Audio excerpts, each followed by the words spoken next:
10 ans d'existence, le complexe scolaire La Plume rénove son cadre pour le bien-être des apprenants. Le complexe scolaire La Plume, c'est de la maternelle au CM2 avec 100% au CEP, une salle d'informatique, une bibliothèque, des salles de classe dotées de chaises et tables individuelles, une aire de jeu, une cantine, des toilettes modernes et autres, pour offrir un meilleur cadre d'apprentissage à nos enfants. Donnez-leur la chance de réussir brillamment et sainement en les inscrivant au complexe scolaire La Plume, situé à Tinvier, dans la ville de Porto-Novo.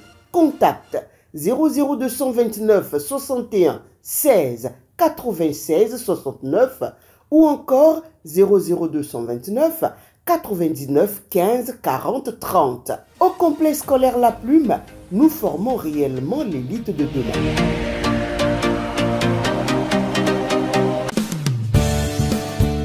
Le téléphone portable, smartphone et tous les autres appareils électroniques nous sont très utiles au quotidien. Risque de courbature, de fatigue générale, d'insomnie, de faiblesse sexuelle, de surdité ou de cécité, des AVC, les charges électromagnétiques des téléphones portables, smartphones ou tout autre appareil électronique sont très dangereuses pour la santé et peuvent vous conduire à la mort. Utilisez désormais les autocollants anti-radiation GIA pour protéger et préserver votre vie. Les amis, faites comme moi, Gégé Lapino, en adoptant DMA GIA.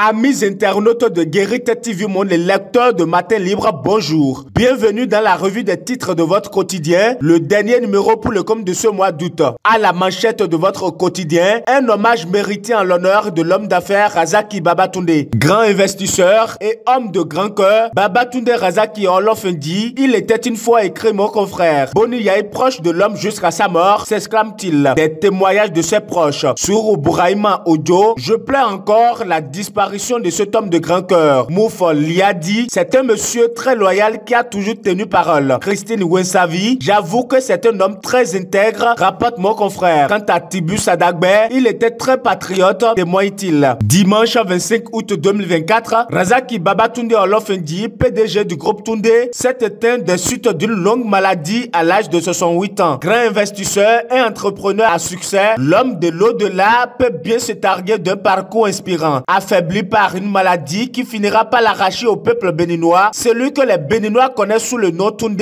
a investi dans plusieurs secteurs d'activité, notamment dans l'agriculture. A-t-il toujours connu du succès? Qui était réellement Razaki Babatunde? Qui de sa relation avec Boni Yaye? Votre quotidien Matin Libre vous amène à la découverte de l'un des plus grands opérateurs économiques qu'a connu le Bénin. Les détails sont à lire aux pages 2 et 3 de votre quotidien. Autre volet de l'actualité à la une de votre quotidien, plainte de la FIFA contre Google, une tentative de bâillonner toute forme de critique. Il est profondément préoccupant de constater que la FIFA, institution censée incarner les valeurs du sport, semble se transformer en une entité juridique omnipotente, cherchant à étouffer toute critique légitime. En engageant une action en justice contre Google, la FIFA ne se contente pas de vouloir protéger son image. Elle se force de réduire au silence toute forme de contestation ou d'opposition. On parle éducation à présent. Interview au docteur Flavien Gankwe, président de la Conero Bac. Si le baccalauréat béninois est un label, cela résulte de la qualité des acteurs, rapporte mon confrère. La coordination nationale des enseignants pour la réussite de l'organisation du baccalauréat, Conero Bac,